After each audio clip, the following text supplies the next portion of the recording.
Have you become the exact thing that you're looking for? You're almost looking for someone exactly like you, brings what you bring to the table. Have you ever thought to yourself, oh, well, if I met myself, I would either really get on with myself or we would really clash? We're gonna take a look at that right now. Hello and welcome to my channel. I am Kit, your personal dating coach. And in today's video, we're gonna talk about whether you have maybe become the exact man that maybe you are looking for and what we can do about that. And as always, you know I always love hearing from you, so come drop me a message on Instagram, or you can book a one-to-one session with me in the link below. Now let's get into the video.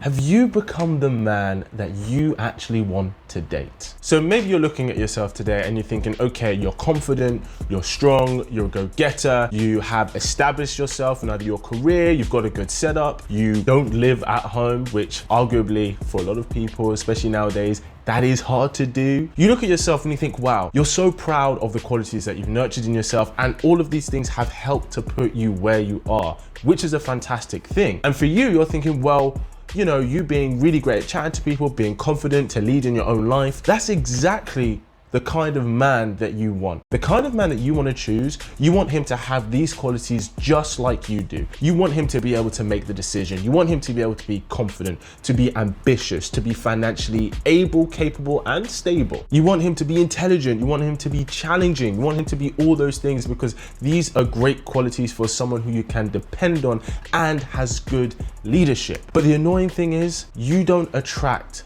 that kind of man. In fact, the kind of guys that may be around you that you think are these men, they're not looking at you in that way.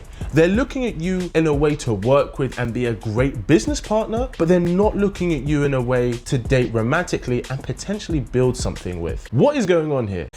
You know, you are the captain of your ship and you're looking for another captain. Ideally, because then if you come together, then that makes for a great team and for a great ship, right? Not necessarily. The mistake that a lot of women make is that they think that attraction is symmetrical. They think that, okay, well, as a woman, if you're strong, independent, financially capable, all those things, that makes you attractive to a man because that's what you find attractive. When actually, in actual case, the initial attraction that we have isn't symmetrical, it's asymmetrical, which is basically a fancy way of saying opposites attract, or rather saying polar opposites more because they complement each other. You know, it's the yin and the yang, the masculine and the feminine, order and chaos. Now, of course, don't get me wrong. When it comes to the kind of personality you really like, of course, it's important that the guy has similar values to you. So if you have the same ideas of how you want to have a family, if maybe you're religious and that's important to you. When it comes to the actual individual themselves, of course, having more similar values are gonna make that work long term. But here's the thing that we have to remember.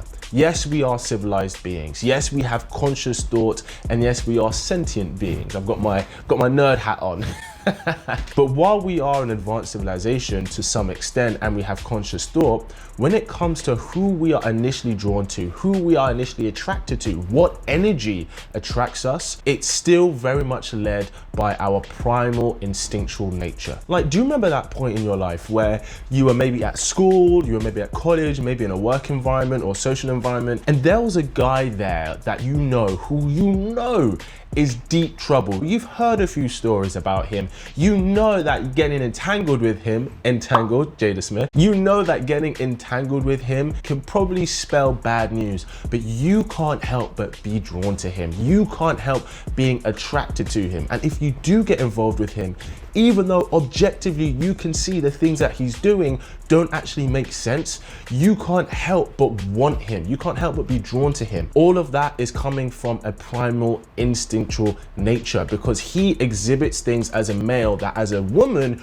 you find very attractive. As a female, you find very encouraging. If you, for example, identify yourself as a strong, independent woman, but you find that the kind of guys that you attract are guys who really don't have their purpose together, guys who aren't really on their work, on their graft, guys who maybe still live at home, they're not in a similar place that you are, and they don't have the similar kind of ideals that you do, they don't have the same kind of drive that you do, it's likely because when you are around men, you are very much sitting in the masculine qualities of yourself. You are sitting in that driver leadership role, which isn't a bad thing, which is great for your career and work, but that means it's gonna attract a different kind of man. It's gonna attract attract the kind of man that a lot of women would nowadays call weak, would call soft, would call lackluster, would call boring, would call lack of drive, lack of ambition, lack of discipline, lack of self-motivation. And what does this mean to sit in your masculine when you're around men? Because we can hear that a lot nowadays, but no one seems to actually explain what it means.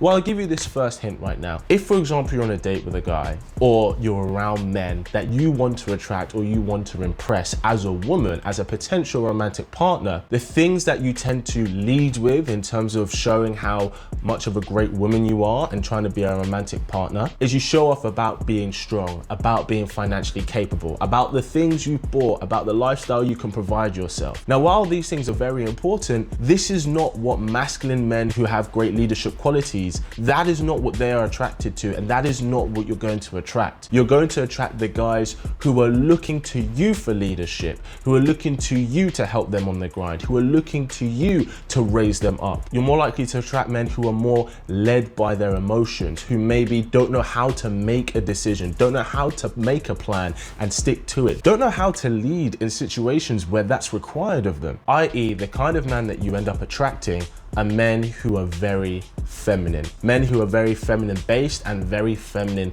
led. Because as a woman, or not even as a woman, as an individual, if the things you like to demonstrate in romantic situations are things that are very masculine, then you're going to attract the feminine. Now, here's the thing, I want to make something very clear. It's not that the masculine, confident, intelligent, good, great, capable man that you want, it's not that he wants a woman who doesn't bring value. Of course they want a woman to bring value because they themselves will be bringing value as well. The difference is the kind of value that they are attracted to in a romantic partner is very different to what they bring to the table, is very different to the quote unquote masculine qualities and masculine traits that maybe they exhibit themselves. For him, it's important that a woman brings values in areas that he cares about, in areas that he feels he wants support in and that he wants to be his teammate. And what are those areas? What does that look like? Well, here are 5 areas that masculine, capable men are attracted to when it comes to choosing a woman. Well, here are 5 areas of value that very masculine, capable men really appreciate in a woman when it comes to who he wants to invest in. The first one is EQ, i.e.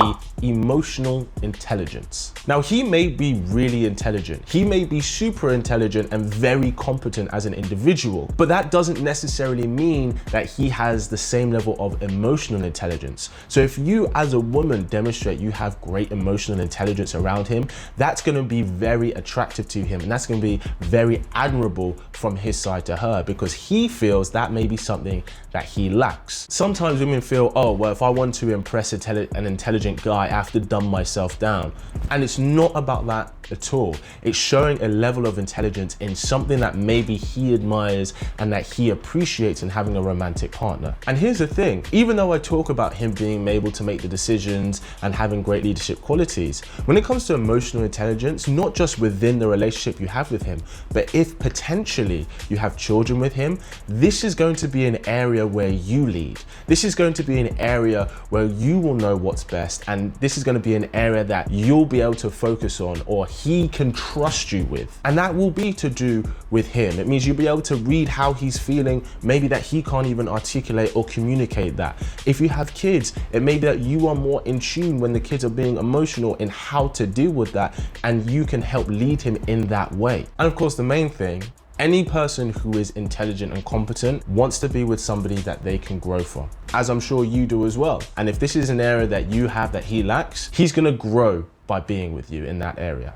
The next thing that a capable man really values is social intelligence. Knowing how to read a room, knowing how to play a room, knowing how to read people. I was gonna say know how to play people, but that definitely sounds quite manipulative. When you both enter a room as a couple, especially if it's like a networking event, a party event, or even if it's just like a friend's wedding, you guys come into that room as a team. Now, naturally speaking, yes, there are men who are very socially adept, and he probably is to some degree if part of his work involves networking. But generally speaking, women have a better proclivity to be very socially adept and socially intelligent. There are things that come more natural to you women. For example, knowing what someone is really saying when they're not actually saying anything. Reading someone's body language, reading someone where someone looks, reading where someone's eyes go and what that might mean. Reading where someone puts a hand behind their ear, when someone maybe scratches their arm because they're feeling a bit nervous. All this helps him make the best decisions because you are his best teammate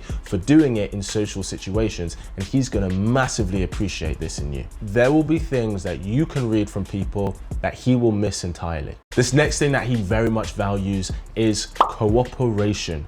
Wow, this is such a big one. You guys are a team. If there's an issue that happens, it's not you looking at him going, oh, well, you effed up, so you need to do better. It's how can I help you help us fix this situation? It is always better to come from that position, because even when something goes wrong, it shows that no matter what happens, you are on his team, that you are on his side and he's on your side. And especially if he's a guy who does have strong leadership qualities, this is going to be invaluable to him, because everybody makes mistakes and everybody can make the wrong call. This next thing that men really value in women, and is the difference between choosing a girl to be his side chick and choosing a girl to be his main girlfriend or even his wife, is being in her feminine.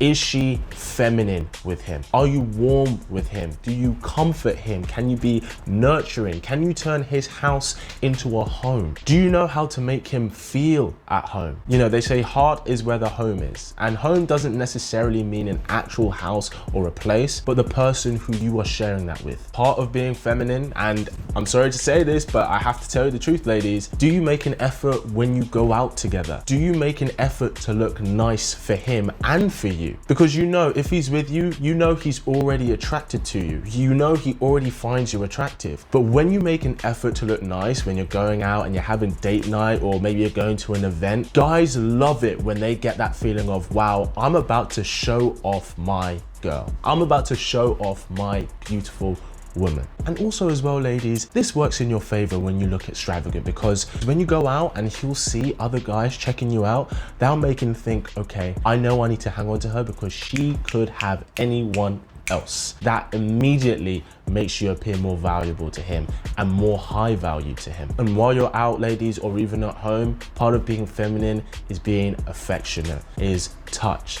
Kiss him here. Maybe you stroke the back of his neck. Maybe you hold his arm. All these things, all these closing in on proximity with your affection makes him feel close to you and makes him feel that he can trust you. And this next thing that I would argue is the important one, the most important one that a man values in his woman, is being peaceful. Can you be his peace? Can you be his place of rest? Can you be his place of comfort? Because this is something that's not openly talked about, I think a lot of the time women can really undervalue how important peace is for a man. Because if a man is on his grind, if he's working hard to build a life for him and for you, when he comes home, he wants to have peace of mind. He wants to be able to unwind with you. And it's funny because half the time is you don't even need to do anything. Sometimes just being in the room with him is enough. And also, ladies, knowing about being peaceful is that sometimes it's about choosing your battles with him. You don't have to bring up everything that annoys you, because believe you me, there are things that he will just let go of. Obviously, if there's something that is really important and very personal, or something that may be quite high stakes, of course, it's great to bring that up. And I'm not saying you should hold things in, but it's choosing when and how to address different things based on the mood and based on the frame of mind that he's in. Because ladies, you are more than capable of reading the situation like that. This kind of man, he's gonna want you to bring things to his attention. If there's something wrong, he is going to want to bring these up and talk to you. But how you do it and when you do it makes all the difference. If you start putting your strengths and values into all these areas that I just went through around the man that you want to attract, or around the man that you like and are starting to get involved with, he's definitely going to see you as adding value to his life, and he's going to want to continue investing in you far after the first few dates, for a much, much longer period of time compared to any other girl that he's come across. If you're looking for a guy who sparks up your love life, make sure you subscribe to this wonderful tribe. And as always, keep it slick. Pow.